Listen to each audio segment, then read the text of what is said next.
Anasema al-Hafidh an-Nawawi rahimahullah ta'ala, mlango uliokuja kubainisha taghdhidhi uqubati, kuwekea uzito na kufanya ukali wa adhabu, ankubainisha ukali wa adhabu man amara bima'rufin, wa yule mwenye kuamrisha mema, au naha an munkari, au akataza maovu, wa khalafa qawluhu fi'luhu, ikawa kauli yake iko kinyume na matendo yake.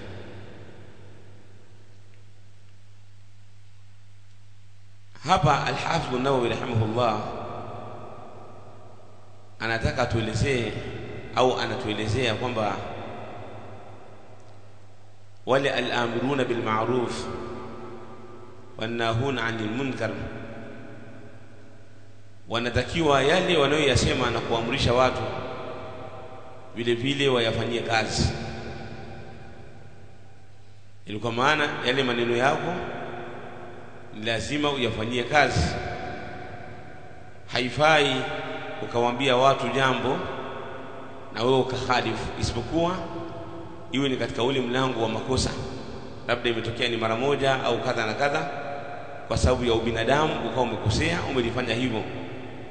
Lakini ikawa wewe kawaida yako unaamrisha swala hadi ya kuwa uswali, unaamrisha saumu hadi ya kuwa hufungi, unaamrisha zaka hadi ya kuwa hutoi nini, hutoi az-zaka, ikawa hali yako ndiyo hiyo, hili inakuwa ni kosa kubwa, ni jambo kubwa ambalo ni la kimakosa. Allah subhanahu wa ta'ala anasema ataamruna an-nasa bil birri, hivi mnawaamrisha watu wema. Yani Allah hapa alikuwa anaelezea hali yao Mayahudi. Hii aya imeteremka kwa Mayahudi, lakini inakuwa ni aam kwa watu hudi na wasiokuwa Mayahudi. In takdiri yake ma akbaha haluhum, ma akbaha halihim wa hali ma akbaha halihim wa hali ulamaihim, ubaya ulioje wa hali yao na hali wanavyoni wao pale ambapo taamruna bil ma'ruf. Hiyo ndiyo takdiri ya aya, ma akbaha halikum wa hali ulamaikum hina taamruna bil ma'ruf wa tanhauna 'anil munkar hina taamruna an-nasa bil birri wa tansawna anfusakum, ubaya ulioje wa hali yenu na hali ya wanachuoni wenu, yani nyinyi banu Israila, pale ambapo mnaamrishana mema, mnaamrisha mema, yani kufanya mambo ya khairi, na mnasahau nafsi zenu. Wa antum tatluna alkitab, hali ya kuwa nyinyi mnasoma kitabu. Watansawna anfusakum, mnasahau nafsi zenu, kwa maana mnaziacha nafsi zenu.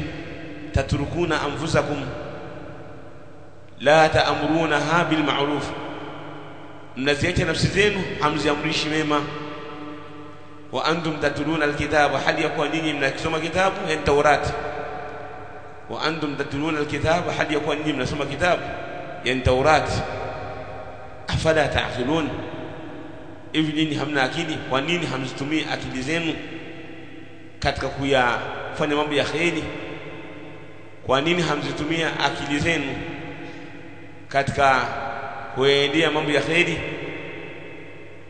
kufanya yale yaliyoamrishwa na kukataza yale ambayo yani yamekatazwa?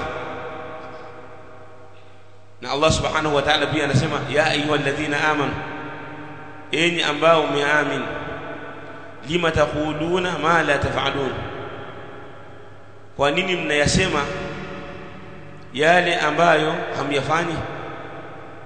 Na kwa nini mnatoa ahadi zile ambazo hamzitekelezi? Mkitoa ahadi hamtekelezi, mkisema maneno hamyafanyi kazi. Kabura maqtan inda Allah, imekuwa ni vibaya mno, ni chukizo kubwa mbele ya Allah subhanahu wa ta'ala, an taqulu ma la taf'alun, kuyasema yale ambayo hamyafanyi.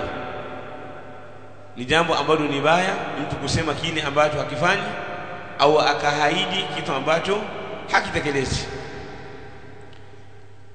وقال تعالى إخبارا عن شعيب، na amesema Allah subhanahu wa ta'ala akiwa anatoa habari kuhusiana na Shuaib. Yani Shuaib alikuwa akimwambia watu wake kwamba yale leo kuamrisheni ndio ninayoyafanya mimi, wama ujidu an ukhalifakum ila ma anhaakum an, na mimi sitaki kukhalifu nikayafanya yale ambayo nakukatazeni. Wama uridu fima amurukum bihi wa anhaakum anhu, na mimi sitaki katika yale ambayo nakuamrisheni na kukatazeni illa al-islaha mastata'tu, isipokuwa nataka kutengeneza, kufanya islah kwa vile ninavyoweza, kwa vile ambavyo naweza. Kwa maana Nabiiullah Shuaib alayhi salatu wassalam akawaambia umma wake kwamba yale ambayo nakuamrisheni ndiyo ninayoyafanya, na yale ninayokatazeni na mimi pia ninayaacha. Si kwamba ninayokatazeni nayafanya, la, ninayokatazeni nayaacha, na yale ninayokuamrisheni ninayafanya kama vile ambavyo nakutakeni nyinyi myafanye. Kwa hii ndio hadi ya anbiya na ar-rusul na as-salihun, kanu yaamruna atba'ahum, walikuwa kiwaamrisha wafasi wao bima yafalun, kwa yale ambao wanayafanya, na wanawakataza wafasi wao yale ambao wao wanayaacha. Sio kusema kama vile wanavyosema watu kwamba usimtazame mimi, bali tazama maneno yangu. Hiyo sio manhaji ya Mtume Muhammad sallallahu alayhi wasallam, na wala sio manhaji na wala sio mwenendo wa salihun, mwenendo wa manabii na as-salihun, kwamba wao wanawaamrisha watu yale wanayoyaamrisha ndio wanayoyafanya. Yani wao wanafanya na wafasi wao wanafanya, wanayowakataza wao wanayaacha na wafasi wao pia wanayaacha. Sasa miongoni mwa adhabu kali ambazo zimeandaliwa kwa mtu ambaye anaamrisha mema hayafanyi, kwamba ataingia motoni, lakini pia atadhalilishwa,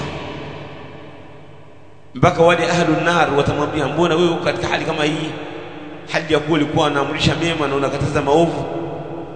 Yule atasema, mimi nilikuwa nakuamrisheni mema siyafanyi, na kukatazeni maovu lakini ninayafanya. Hadithi ya Abi Zaid Usama bin Zaid ibn Haritha radiyallahu ta'ala anhuma anasema, sami'tu Rasulullah sallallahu alayhi wasallam yaqul, nimemsikia Mtume sallallahu alayhi wasallam anasema, yu'ta birrajuli yawm alqiyama, ataletwa mtu siku ya kiyama, fayulqa fi an-nar, atatupwa motoni, fatandalihu aqtabu batnihi, utamzunguka utumbo, fatandalik aqtabu batnihi fayaduru biha, utatoka utumbo, yani ule utumbo ule kwenye tumbo lake, utumbo unauita chango, yani kile chango kitatoka. Tumeelewana hapo? Kitatoka chango katika utumbo wake, fayaduru biha kama yaduru lihimaru fi raha, utamzunguka au atakuwa anauzunguka, fayaduru biha atazunguka nao au nacho hicho chango, kama vile ambavyo punda anakuwa anazunguka, anakizunguka kinu. Yani zamani walikuwa wakitaka kusaga unga, walikuwa hawana mashine kama mashine zetu hizi. Walikuwa na kinu, wanaweka kifaa katika hicho kinu, kisha baadaye ile punda au ngamia wanaifunga zile kamba, inaanza kuzunguka, basi kile kinu kinasaga nini? Kinausaga ule unga. Hayo masala yalikuwa kifanyika katika masala ya hiyo mashine au hicho kinu ambacho kinatumika kusaga, au vile vile ilikuwa inatumika katika ile kata ya kuchotea maji kwenye kisima. Wakitaka kuchota maji wanafunga ile kamba, yule punda anazunguka ungamia, basi yale maji yanafanyaje? Akishazunguka maji yanatoka. Sasa na hii itakuwa ndio hali, ule utumbo utakuwa unazunguka ule hadi yakuwa yuko motoni. Fajitamiu ilayhi ahlu an-nar, watakusanyika kwake watu wa motoni. Fayakuluna, watamwambia ya fulani, malak, ewe fulani una nini wewe? Alam takun ta'muru bil ma'ruf wa tanha 'anil munkar, kwa nini uwe na hali hii ya adhabu kuingia motoni? Lakini si hivyo tu, utumbo unatoka, kile chango kile unaanza kuzunguka, ule utumbo unazunguka nao kama vile punda anavyozunguka. Wewe uko unaamrisha mema na kukataza maovu. Kikawaida anayeamrisha mema atafanya yaliyokuwa mema, akikataza maovu ataachana na maovu. Sasa wewe ina maana ulikuwa unaamrisha mema, unakataza maovu, na unakuwa katika hali kama hii. Yeye atasema fayaqulu bala, atasema ndio, qad kuntu amru bil ma'ruf wala ati, nilikuwa naamrisha mema lakini siendei, siyafanyi. Wa anha 'anil munkar, nakataza munkar, maovu, wa ati, na nayafanya. Kwa hiyo hii ndio hali ya mtu ambaye anaamrisha mema hayafanyi na anakataza maovu anayafanya. Msizini, wewe ndio mzinifu mkubwa. Msile riba, wewe unafanya muamala wa riba. Usifanye kadha, wewe unafanya. Swalini, wewe ni tariku swala. Toeni zaka, wewe ndio utoi zaka kabisa. Birrul walidaini, kuwafanyia wema wazazi wawili, wewe ndio unafanya hukuku na kuwatukana na kujikweza juu ya wazazi wawili, wama ila dhalika.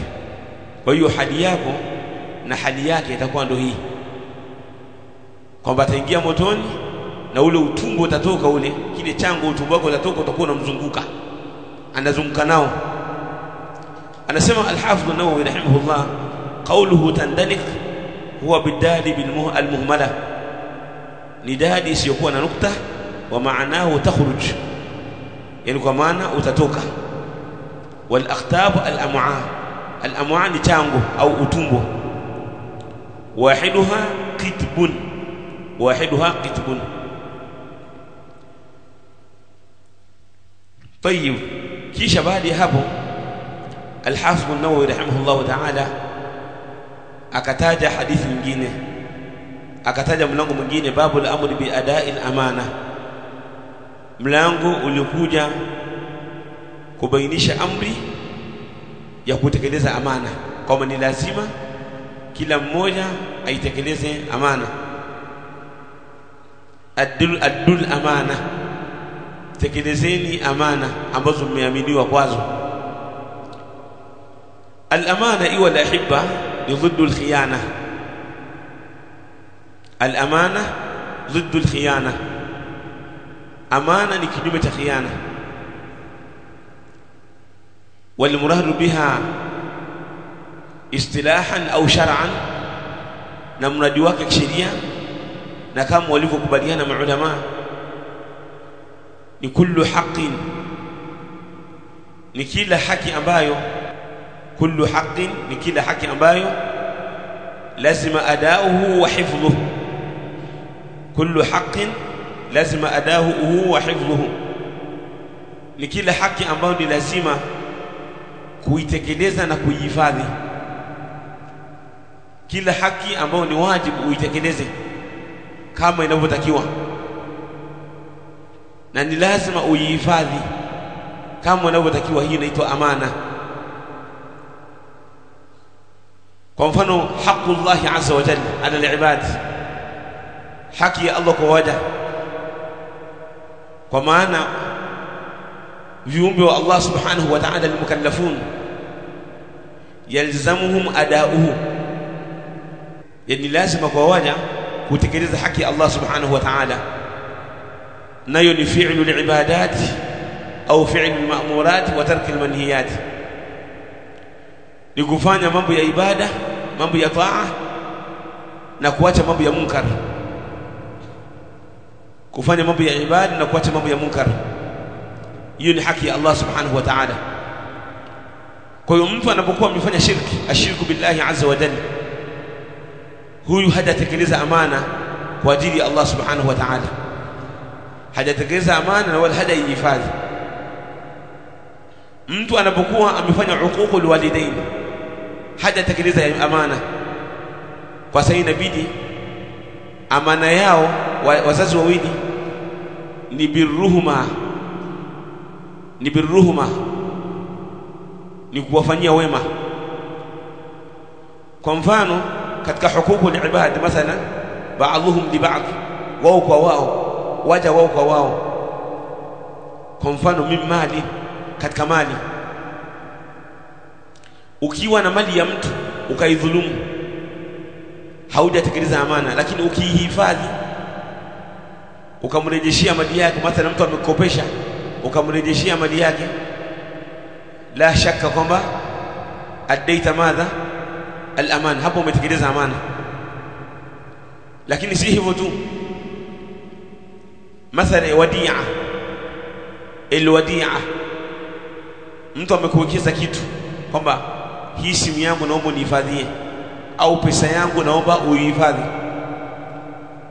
Inatakiwa uihifadhi kama ilivyo na umlipe baadaye, yani umpe mali yake kama alivyo, yani kwa maana yajibu hifdhuhu au yajibu hifdhuha, ni lazima uhifadhi hiyo wadia. Arrahan, rehani, mmekopeshana na mtu, kwa maana wewe lazima ile rehani kwamba nikopeshe shilingi 10,000, mimi nakupa kitabu changu hiki ukae nacho, nikirejesha unanirejeshia kitabu changu, nisiporejesha basi kitabu utauzwa, uchukue amana yako na itakayobakia utanirejeshea. Kwa hiyo inabidi kitabu kihifadhiwe, na vile vile inatakiwa wewe mwenyewe umrejeshie pesa yake. Kwa hiyo yule ambaye ana rehani ataihifadhi kama ilivyo.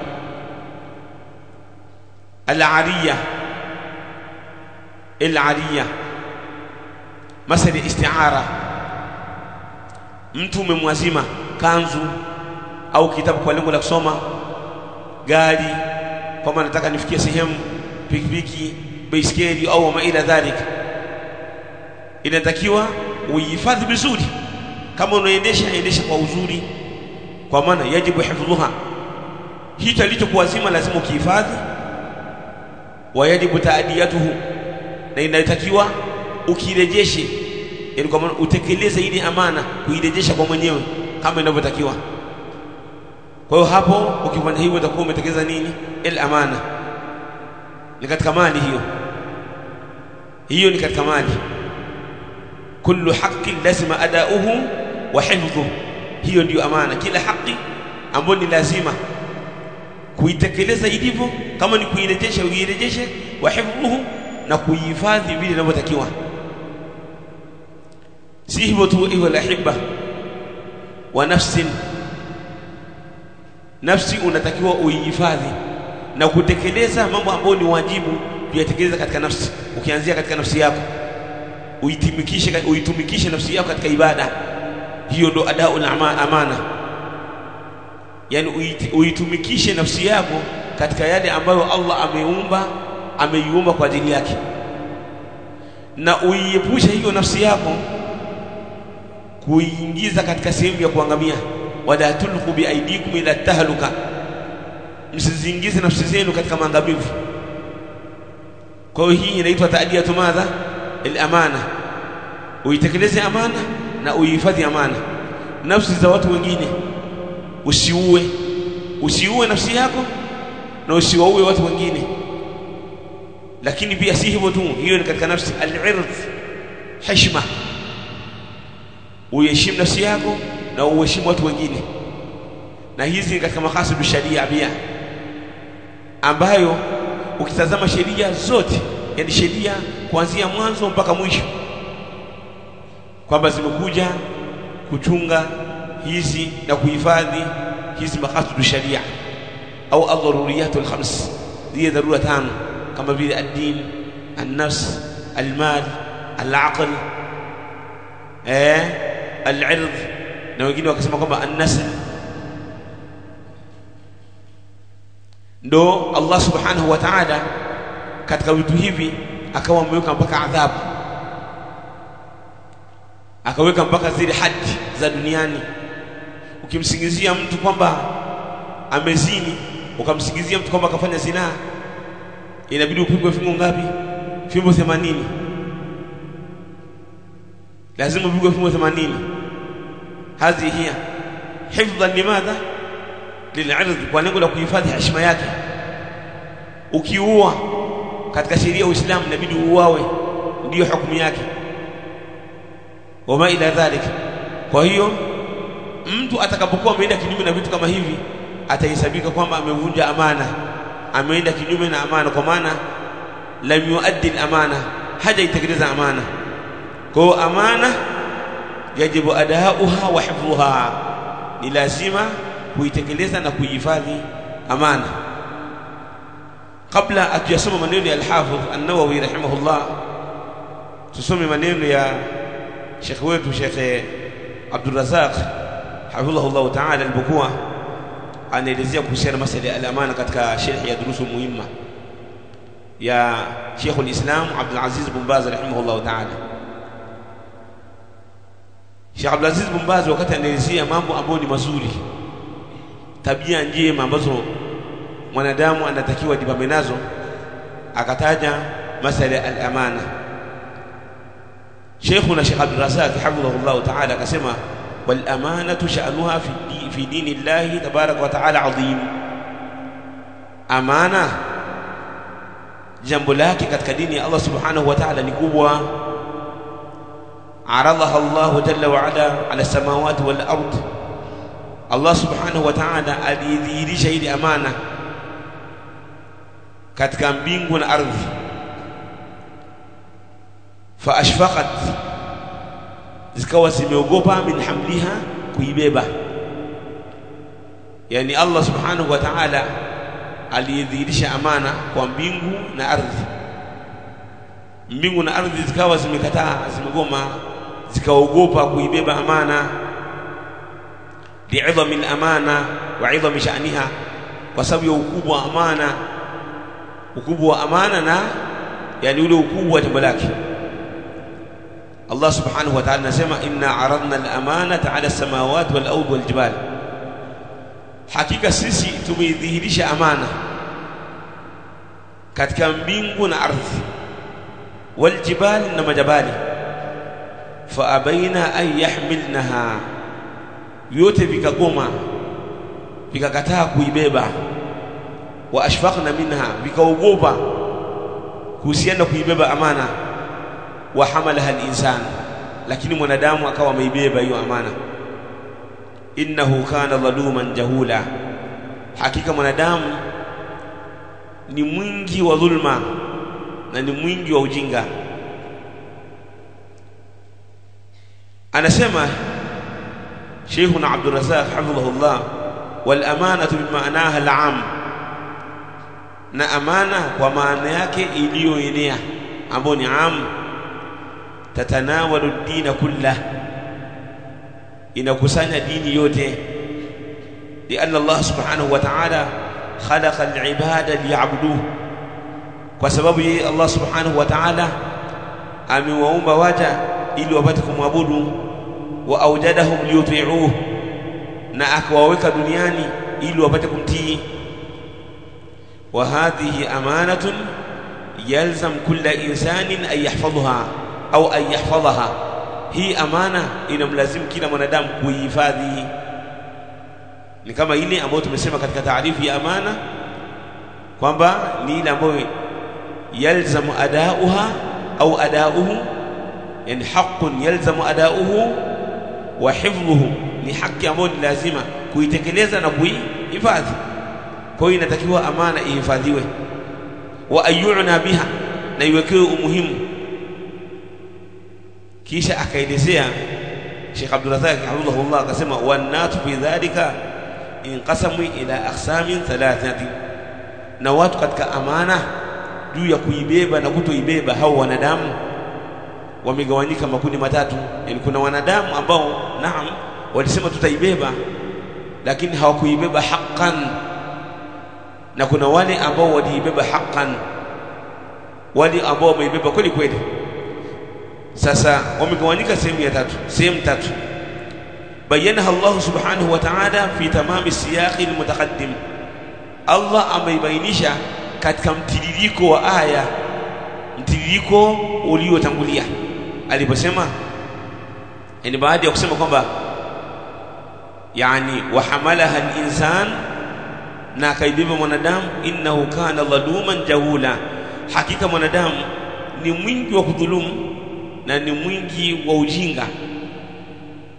Kisha Allah subhanahu wa ta'ala akaendelea mpaka akasema liyu'adhib Allahu almunafiqin, ili Allah apate kuwaadhibu wanafiki wanaume, walmunafiqati, na wanafiki wanawake, walmushrikina walmushrikati, na washirikina wanaume na wanawake, wayatuba Allahu ala almu'minina walmu'minati, na Allah subhanahu wa ta'ala apate kuwasamehe waumini wanaume na waumini wanawake.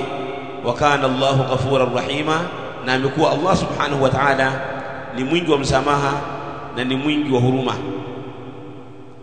Anasema Sheikhuna Abdul Razzaq hafidhahullah ta'ala,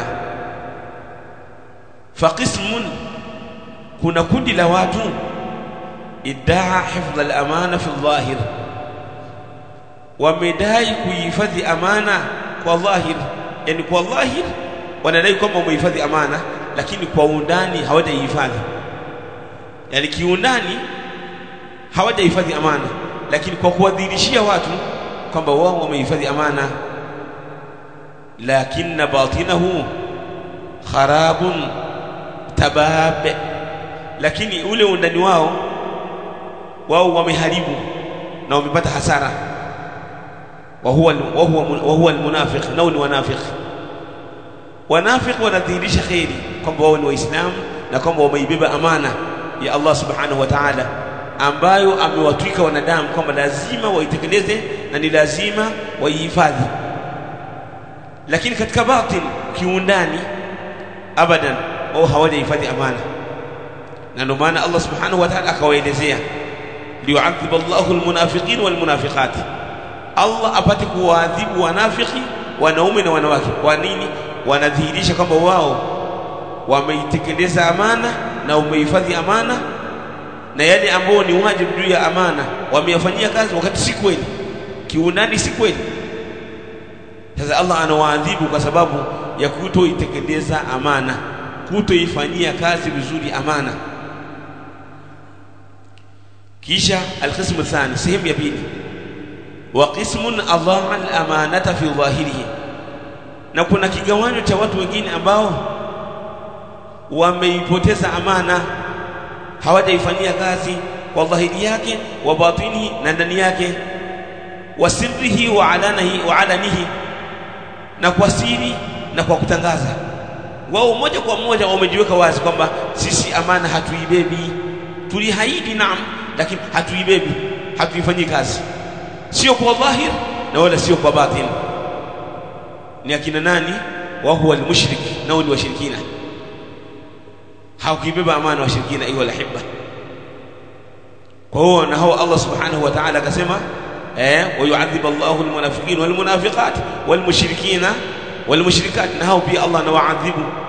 Kwa nini? Liannahum lam yuaddu al-amana, hawajaitekeleza amana inavyotakiwa, walam yahfadhuha, na wala hawajaihifadhi hiyo amana. Wa qismun hafadha al-amanata fi adh-dhahir wal-batin, na kuna wale ambao wamehifadhi amana kwa dhahir na kwa batin. Nas'alullah azza wa jalla ayaj'alana minhum. Was-sirr wal-'alan, wakaibeba amana kwa siri na kwa uwazi. Zile ibada ambazo zinaonekana wanazifanya, wanatekeleza haki za Allah zinazoonekana na zile haki za Allah zisizoonekana. Kwa zile ibada ambazo ni za dhahira, ibada za watu wanazifanya, wanaonekana kwa watu kwa ajili ya Allah subhanahu wa ta'ala, wanazifanya hizo ibada. Na zile ibada ambazo ni qalbiyya, ibada za moyoni, nazo wanazifanya, na wana ibada zile ambazo wanazifanya zile haki za Allah ambazo hawaonekani. Mtu anaamka usiku anaswali, anaamka usiku anaswali, anaamka usiku anasema la ilaha illa Allah, anafanya adhkari mbalimbali, la yushahiduhu ahad, hakuna anayemuona, hakuna yeyote anayemuona illa Allah, isipokuwa Allah subhanahu wa ta'ala. Anafanya ibada za wazi na zile ambazo zimejificha.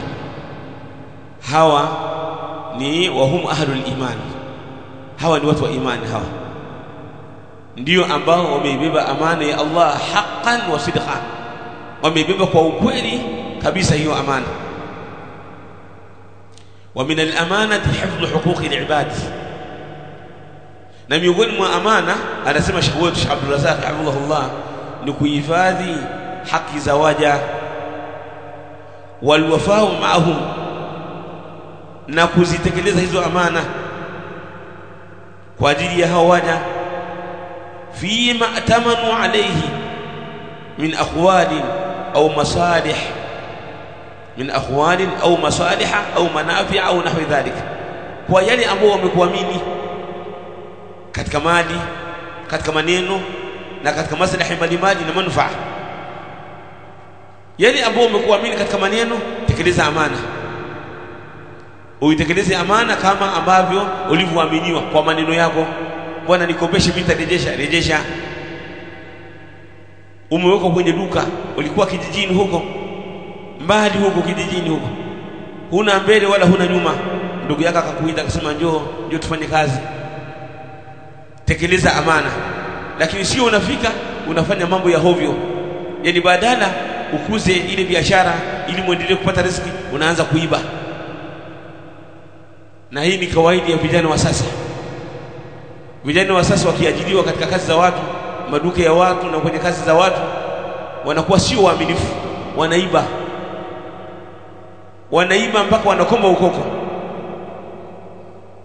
Kwa hiyo adul amana huko ni kutotekeleza amana. Ni lazima utekeleze amana katika maneno na katika masalih za watu na katika manufaa yao na mfano wa hayo.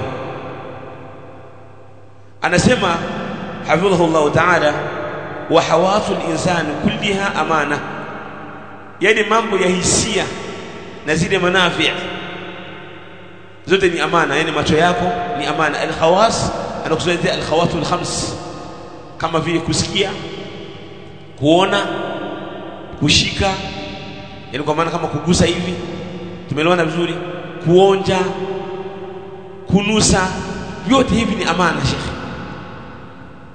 yote hivi ni amana, anatuambia Sheikh wetu Sheikh Abdul Razak hafidhahullah ta'ala. Kwa lazima utekeleze amana yake. Wallahu sa'iluhu anha yawm al-qiyamah, na Allah atakuuliza kuhusiana na hizi hisia zako tano. Yani atakuuliza kuhusiana na yale uliyosikia, yale kwamba sasa hivi nasikiliza, atakuuliza utakuwa unakisikiliza. Kama ulikuwa unasikiliza muziki, atakuuliza. Kama ulikuwa unasikiliza mambo ya hovyo, atakuuliza. Yale uliyokuwa unayatazama, kama ulikuwa unatazama haramu, Allah atakuuliza kwa sababu hujatekeleza amana. Vile vile kushika, tumeelewana vizuri hapo. Kama ulishika mambo ya haramu, utaulizwa na Allah. Na tunayo kanuni, wanasema kwamba ma hurima an-nadharu ilayhi hurima lamsuhu, si ndio Sheikh wangu?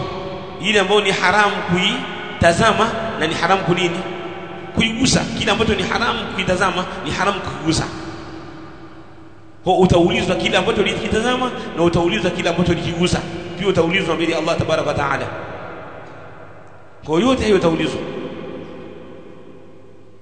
Allah subhanahu wa ta'ala anasema inna as-sam'a wal basar, hakika kusikia na kuona, wal fuada, moyo, kullun ulaika kana anhu mas'ula, yote hayo utakuwa ni mwenye kuuliza.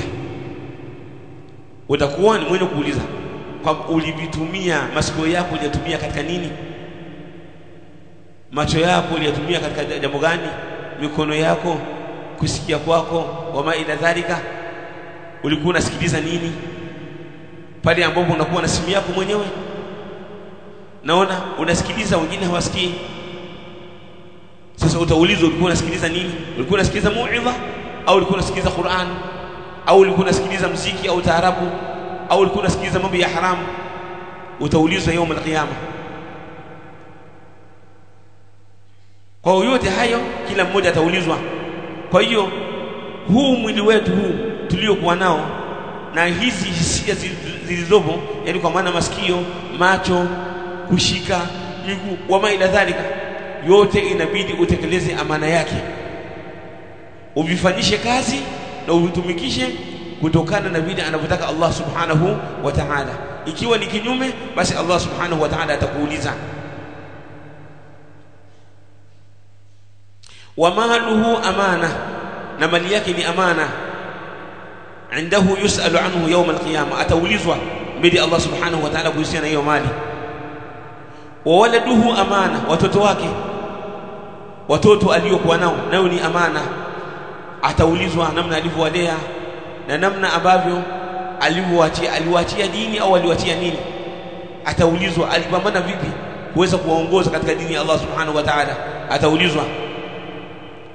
Allah subhanahu wa ta'ala anasema ya ayyuhalladhina amanu, enyi ambao mmeamini, la takhunu Allah wa rasul, msimfanyie Allah khiana, msimfanyie khiana Allah subhanahu wa ta'ala na mtume sallallahu alaihi wasallam, bitarki ma amarakum bihi, mkamfanyia khiana kwa kufanya yale ambayo, kwa kuacha yale ambayo amekuamrisheni na kwa kufanya yale ambayo amekukatazeni.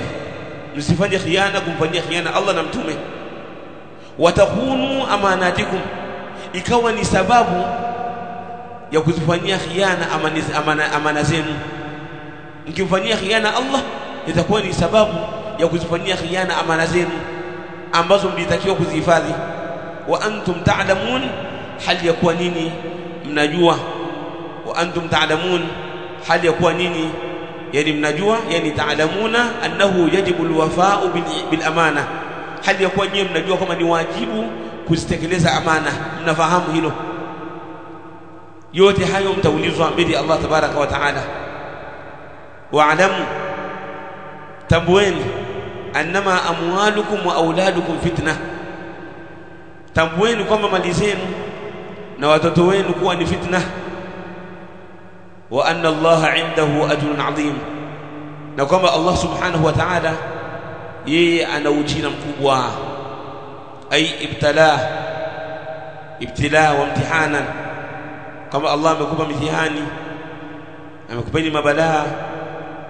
Wa hal yuaddi man utumina alayhi, je mtu atatekeleza yale ambayo ameaminiwa katika mambo hayo, imani katika hiyo mali aliyopewa, je anaifanyia kazi bila ambavyo inatakiwa? Au waladin, au hao watoto aliyowapata anatekeleza amana vile ambavyo inatakiwa? Au ghairi dhalika, au mfano wa mambo mengineyo kama hayo. Fa min akhlaqi almuslim an-nasih, katika tabia njema za Muislamu ambaye anainasihi nafsi yake na kuifanyia insaf,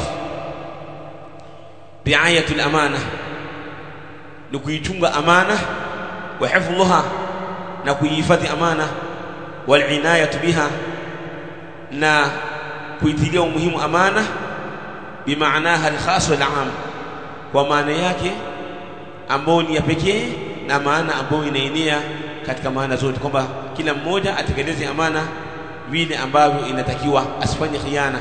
Kumfanyia khiana Allah na mtume kwa kufanya yale ambayo amekatazwa, au kwa kuacha yale ambayo ameamrishwa, au akawafanyia khiana watu na viumbe kwa kuchukua mali zao, kwa kuwadanganya, kuwalaghai na wama ila dhalika, katika mambo mbalimbali. Kwa hiyo kila mmoja sawa sawa, awe ni kiongozi au awe ni mtu wa kawaida, lazima atekeleze amana vile ambavyo inavyotakiwa.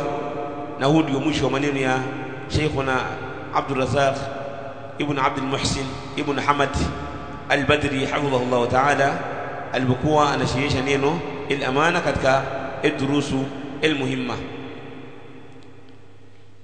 Sasa anasema al-Hafidh an-Nawawi rahimahullah ta'ala, inna Allah ya'murukum an tu'addu al-amanati ila ahliha, hakika Allah subhanahu wa ta'ala anakuamrisheni kuzitekeleza amana na kuzilipa na kuzifanya ilivyo na kuzipeleka kwa wenyewe.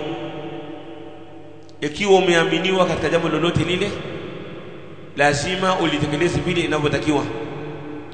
وقال تعالى لما سمع الله سبحانه وتعالى إنا عرضنا الأمانة على السماوات والأرض والجبال، حقيقة sisi tumeidhihirisha amana na kuikadimisha, tumeikadimisha amana na kuidhihirisha ala samawati wal ardh, katika mbingu na ardhi, wal jibal na milima.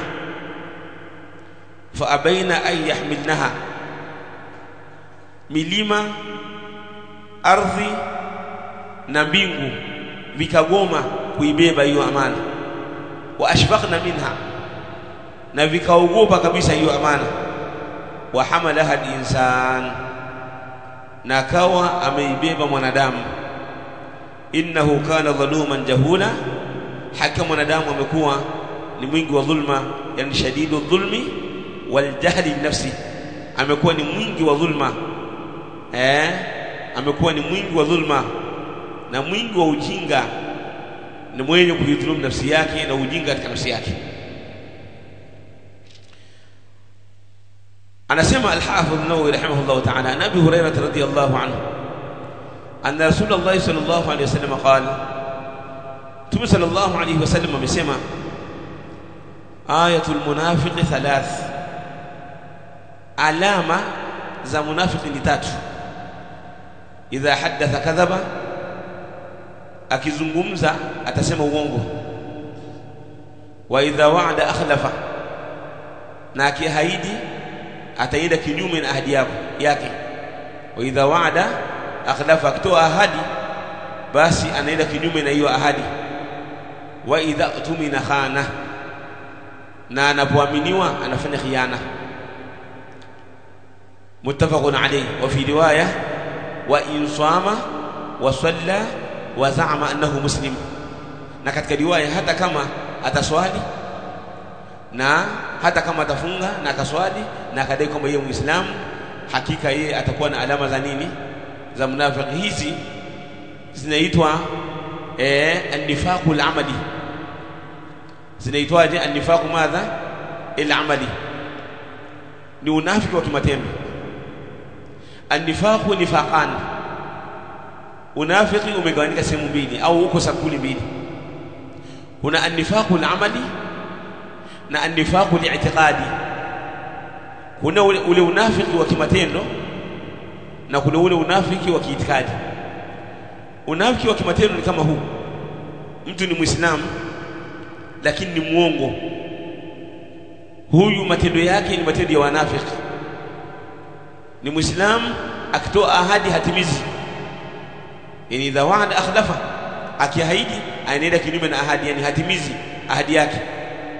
Huu ni unafiki wa kimatendo. Ni muislamu lakini anafanya matendo ya wanafiki. Wa idha tumina khana, akiaminiwa anafanya khiana. Yani ni muislamu lakini anafanya matendo ya nini? Ya wanafiki. Dhabiti yake kati ya unafiki wa amali na unafiki wa kiitikadi, unafiki wa kiitikadi unakuwa ni idhaharul khairi wa iktimanu madha ash-sharr. Mtu anadhihirisha khairi kwamba yeye ni muislamu, anadhihirisha itikadi yake kwamba yeye ni muislamu, hali ya kuwa anaficha shari ya ukafiri. Kwa maana yeye unafiki wake ni wa kiitikadi, itikadi yake yeye ni kafiri, lakini anawadhihirishia watu kwamba yeye ni muislamu. Itikadi yake kwamba yeye ni kafiri, lakini anawadhihirishia waislamu kwamba yeye ni muislamu na ni ndugu yao. Huyu ni munafiki ambaye unafiki wake ni wa kimatendo na ni wa kiitikadi. Ama huyu muislamu ambaye ni muongo, huyu ni muislamu lakini matendo yake ni ya kinafiki. Tumeelewana vizuri hapo? Yani istahalla amala almunafiqina bi'amalihim duna i'tiqadi, amehalalisha vitendo vya wanafiki kwa matendo yake, lakini itikadi yake anasema kwamba ni haramu. Tumeelewana vizuri mashaka wangu? Aiyo, hiyo ndio maana yake. Naona kwamba huu unaitwa an-nifaqu al-amali, sio an-nifaqu madha al-i'tiqadi. Mfano wake ni masala ya istihlal ambayo tumeyokuelezea katika darasa zetu na tutaendelea kuelezea. Kama al-istihlal yanqasimu ila istihlal al-amali wa istihlal al-i'tiqadi, wa kadha at-tahrim. التحريم ينقسم إلى تحريم العملي والتحريم ماذا؟ الاعتقادي. mtu kwa mfano mathalan anazini, ukamuuliza kwa nini unafanya zina, akasema najua bwana zina ni haramu, kunywa pombe ni haramu, lakini akadai kwamba nazini ni nafsi tu, niombee dua. Anakunywa pombe ni nafsi tu, niombee dua niache zina, niache kuiba, niache kula riba, najua hivi vyote ni haramu. Huyu ni Muislamu lakini imani yake imepungua. Huyu ni Muislamu lakini imani yake imepungua. Lakini tukampata mtu mwingine tukamuuliza nini hukumu ya zina, akasema zina ni halali. Nini hukumu ya kunywa pombe, akasema pombe kunywa ni halali. Nini hukumu ya utapeli, akasema utapeli ni halali. Nini hukumu ya kadha na kadha, ni halali. Huyu ni kafir hata kama hivi vitu afanye, sio mzinifu, lakini yeye anaona zina ni nini? Ni halali. Huyu ni kafir li'annahu ahalla ma haramahu Allah, amehalalisha ile aliyoharamisha Allah subhanahu wa ta'ala. Huyu ni kafir, si Muislamu. Lakini huyu ambaye anaimba muziki na kucheza, au ni dansa anacheza muziki, ulipomuuliza nini hukumu ya muziki, akasema ni haramu, lakini yeye anafanya hivyo. Lakini mwingine ukamuuliza nini hukumu ya muziki, akasema ni halali. Huyu aliyesema ni halali, huyu ni kafir li'annahu ahalla ma haramahu Allah, amehalalisha yale aliyoharamisha Allah. Lakini huyu muimbaji na mchezaji, huyu anajua kama ni haramu. Huyu je, huyu atakuwa ni kafir? La, huyu Muislamu. Anacheza muziki lakini ni Muislamu. Je, ni Muislamu kamilul imani, imani yake imekamilika? Hapana, imani yake imefanyaje? Imepungua. Haya, amekufa siku ya kiyama, amekufa, ameingizwa kaburini, ataingia motoni. Huyu yeye alikuwa anaenda disco, anacheza muziki, anatunga mashairi ya muziki, wama ila dhalika, anasaidia katika mambo kama hayo. Je, anaingia motoni? Itikadi ya masalaf ahlus sunnah wal hadith ahlul haq, wao wanasemaje? Masalafi wanasema tuseme anaingia motoni. Sisi anaingia wapi huyo? Yeye Allah mwenyewe ndio mwenye utashi wake kwa huyu mja wake. Huyu akitaka atamuingiza peponi na akitaka atamuingiza motoni. Lakini hata kama akija motoni, je, ataka milele? La, li'annahu mata musliman, amekufa hali ya kuwa ni nani? Ni Muislamu. Kwa hiyo vyovyote vile atakapokuwa, hata kiingia hivyo, siku atafanyaje? Atatoka. Hiyo hukumu yake ni kwa Allah.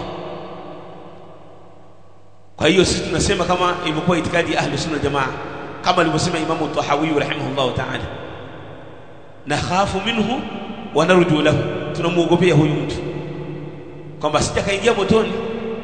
Kwa nini? Kwa sababu Allah kitaka uadilifu wake, huyu amekufa hadi ya kuwa na madhambi, na haki ya watu ambao wanakufa hadi ya kuwa na madhambi ni kuingia motoni. Kwa hiyo inawezekana Allah kamuingiza motoni, lakini pia inawezekana siingie motoni, wa narju lahu, inawezekana Allah kamsameh, kwa sababu Allah ni Ghafurur Rahim, ni mwingi wa msamaha, ni mwingi wa huruma. Allah subhanahu wa ta'ala, inawezekana Allah kamsameh ukamkuta peponi, shekhi wangu. Kwa hiyo haifai kumhukumu Muislamu yoyote ambaye anaelekea qibla bijannatin wala nar, kama alivyosema At-Tahawi, wala nahkum li ahadin min ahli al-qibla bijannatin wala nar, na wala hatumhukumu yoyote katika ahli al-qibla kwamba hataingia peponi wala hataingia wapi? Motoni. Bal nakhafu minhu, tunamuogopea, wa narju lahu, na tunataraji kwamba inawezekana akaingia peponi kwa sababu ni Muislamu, na Allah ni Ghafurur Rahim, inawezekana Allah akamsamehe akaingia peponi. Kwa hiyo yoyote yule anakuwa katika mashiatillah. Allah kitaka atamuadhibu, na Allah kitaka atamuingiza wapi? Atamuingiza peponi kwa rehema zake Allah subhanahu wa ta'ala. Na hii itikadi kinyume na itikadi ya al-khawarij, ni kinyume cha itikadi ya al-khawarij. Kisha akasema wa Hudhaifa ibn al-Yaman radiyallahu ta'ala anhu, toka Hudhaifa ibn al-Yaman Allah mridhie, qala, amesema hadathana Rasulullah sallallahu alayhi wasallam hadithain, Mtume sallallahu alayhi wasallam alinihadithia hadithi mbili. Qad ra'aytu ahadahuma, nimeona moja yake, wa ana antadhuru al-akhar, na mimi nasubiria nyingine. حدثنا أن الأمانة نزلت في جذر قلوب الرجال. alinihadithia kama amana imeshuka, yani imeingia, yani nazalat ay dakhalat, yani nazalat wa dakhalat, imeshuka na ikaingia katika mizizi ya mioyo ya watu. Thumma nazala al-Qur'an fa'alimu min al-Qur'an, kisha ikateremka Qur'an, watu wakajifunza Qur'an. Wa'alimu min as-sunnah, na watu wakajifunza katika sunna. Thumma hadathana an rafi al-amana, kisha akatuhadithia kuhusiana na kuondoka amana. Faqala, akasema amana sasa kishanyanyuliwa, kishaondoshwa amana, itafika time amana itaondoshwa, itapelekwa akhira, itaondoshwa amana. Watu wataishi kwa khiana, watu wataishi kwa uongo, watu wataishi kwa utapeli, watu wataishi kwa kutotimiza zile ahadi ambazo wameziweka. Naona sasa itafika time yanamu ar-rajul an-nawma, mtu atalala usingizi. Fatuqbalu al-amanatu min qalbi, mara ile amana inachukuliwa katika nini? Katika moyo wake. Amana inachukuliwa katika moyo wake, hana tena amana. Fayadhallu atharuha mithlu al-waqti au mithlu al-waqti, yani yajuzu al-wajhan, yani bifathi al-wawi wa kasriha, sawa. Naam, itaendelea ile athari yake kubakia. Mfano wa ile athari ya nini? Athari ya doa, itabakia ile athari ya doa. Thumma yanamu an-nawma, kisha talala usingizi mwingine. Fatuqbadu al-amana min qalbi, amana itachukuliwa katika moyo wake. Fayadhallu atharuha mithlu athari al-majl, itabakia ile athari yake, yani ile athari ya amana taban, yani kwa maana inabaki amana kidogo, kama vile athari ya nini? Ya lengelenge. Naona hapo itabaki kama vile athari ya lengelenge, yani kadamri dakharajatu, yani kadamrin dakharajtahu ala rijlika, kama vile mkaa au jiwe ambalo umelipitisha katika mwili wako, katika mguu wako, yani umepitisha kama vile mkaa kwenye mguu wako. Fanafidha, ule mguu ukafura, ukavimba. Fatarahu muntabiran, ukauona hali ya kuwa umevimba. Walaysa fihi shay'un, hali ya kuwa kuna kitu. Yani kisha baadaye Hudhaifa, thumma akhadha hasatan fadakharajaha ala rijli, akachukua kijiwe akawa amekiviringisha kwenye mguu wake au kwenye mguu wake au kwenye mwili wake. Yani kwa maana, yani mfano mathala shekhi wangu au mashekhi zangu, yani mfano mtu unalima, huo ndio mfano mzuri. Au mfano mwingine taban, mfano unalima, ukilima huwa kuna zile athari zinaingia hapa. Ile athari ikiingia pale, ukitoboa pale hukuti kitu, yani kuna vimba, lakini ukikata hakuna kitu chochote. Tumeelewana vizuri hapo? Ndio hiyo athari anayokusudia Hudhaifa, ndio hiyo athari ambayo anakusudia Hudhaifa bin Yaman radhiyallahu ta'ala anhu. Kwa maana kuna vimba, kunaingia sugu, ile sugu inaingia na vimba ile, lakini lau kama unakata mule ndani hukuti chochote shekhi. Fayusbihu an-nasu yatabaya'un, yani nini maana yake? Kwa maana hiyo amana inaondoka kabisa, hamna chochote kinachobakia katika nafsi yake. Sasa watu baada ya kuwa amana ishaondoshwa, wanabaki yatabayaun, wanauziana. Fala yakadu ahadun yuaddi al-amanata hatta yuqal, hakaribii mtu yoyote kuitekeleza amana inavyotakiwa kwa mwenzake mpaka itasemwa inna fi bani fulani rajulan amina, hakika kwa mtu fulani au katika koo fulani au katika familia fulani kuna mtu fulani ni mwaminifu. Yani waaminifu sasa wanakwisha, anabakia mtu mmoja mmoja, kama kwa katika familia fulani kuna mtu fulani ni mwaminifu, katika sehemu fulani kuna mtu fulani ni mwaminifu, katika sehemu fulani. Ile maana waliokuwa wengi hawana uaminifu, si waaminifu kabisa.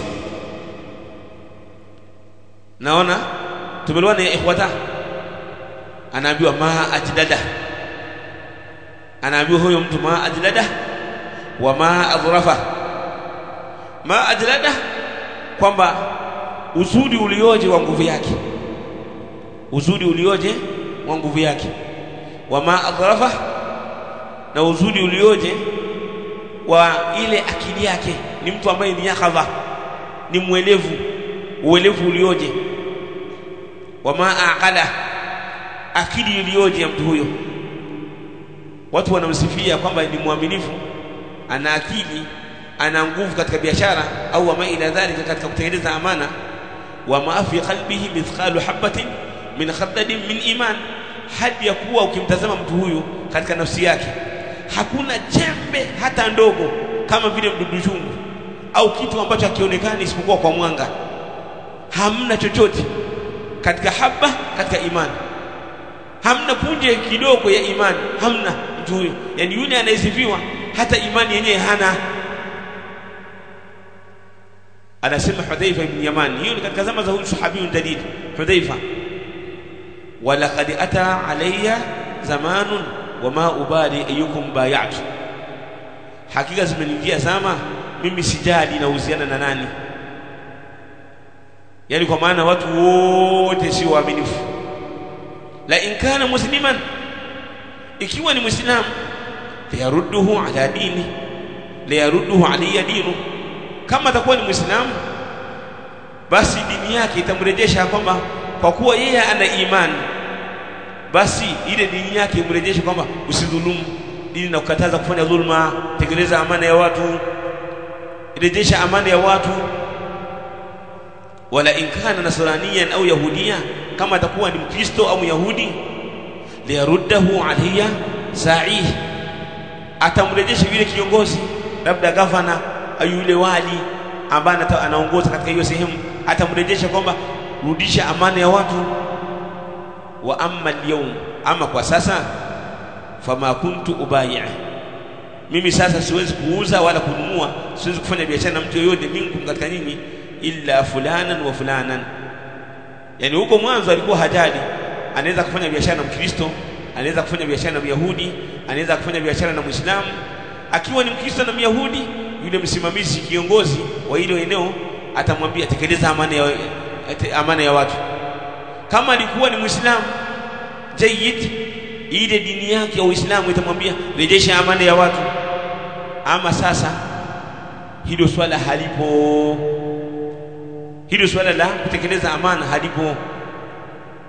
Tumeelewana vizuri mashaka wangu? Naam. Fama kuntu ubay'u minkum illa fulana wa fulana, siwezi kuuziana na yoyote katika nyinyi isipokuwa fulani na fulani ambaye namjua kama ni mwaminifu. Kwa nini? Kwa sababu dhulma imeenea. Muttafaqun alayhi, hadithi ni muttafaqun alayhi, amepokea Imam Bukhari na Muslim. Sasa ndugu zangu, aiyuha alahibba, ina maana katika masala kama haya, hii ni katika nizama za ashabiyul dalil. Vipi katika zama zetu hizi ambazo sasa amana imefanyaje? Imetoweka, ulaghai umekuwa ni mwingi. Tumeelewana vizuri hapo? Ulaghai umekuwa ni mwingi, uongo umekuwa ni mwingi, khiana imekuwa ni nyingi.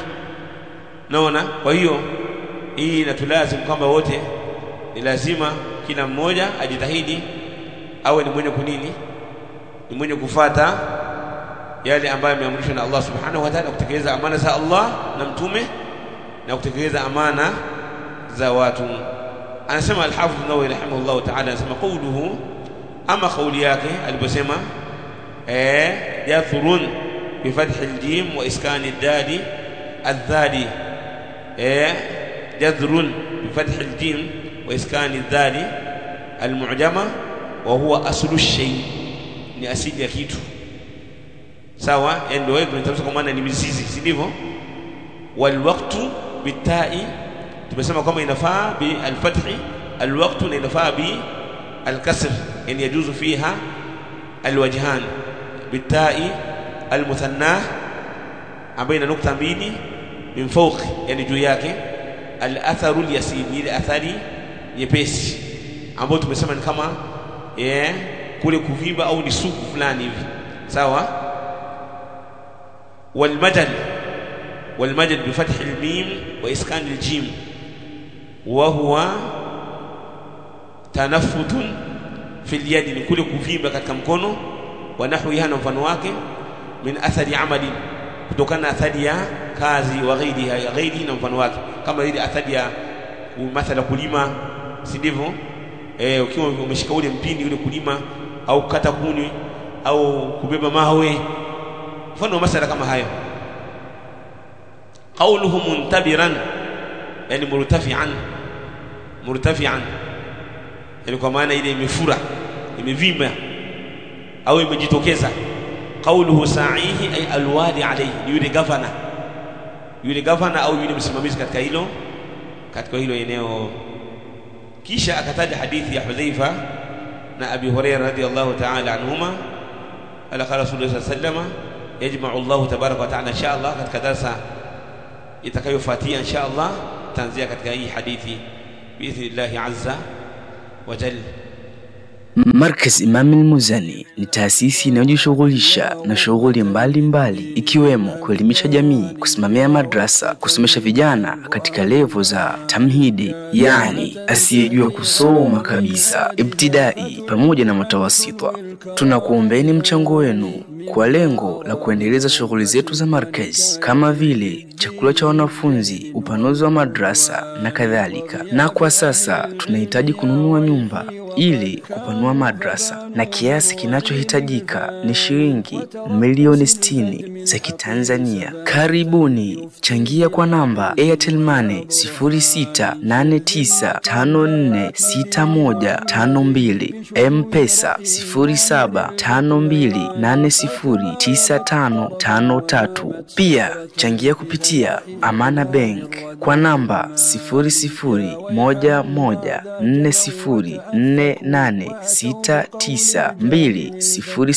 00114086920001. Jina lisomeke Imam al-Muzani Foundation. Kwa maelezo zaidi wasiliana na Sheikh Abdurrauf Al-Munawi kwa namba 0628993212 au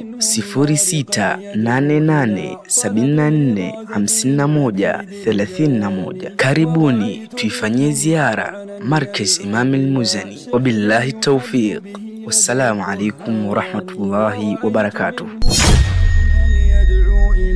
حل المعازف والغنى الشيطاني ورأيت منهم فاسقا يدعو إلى رقص على الأوتار والعيدان. Pata faida mbalimbali kutoka Markaz Imam al-Muzani na nje ya Markaz Imam al-Muzani kupitia chaneli yako pendwa ya Al-Muzani Online TV.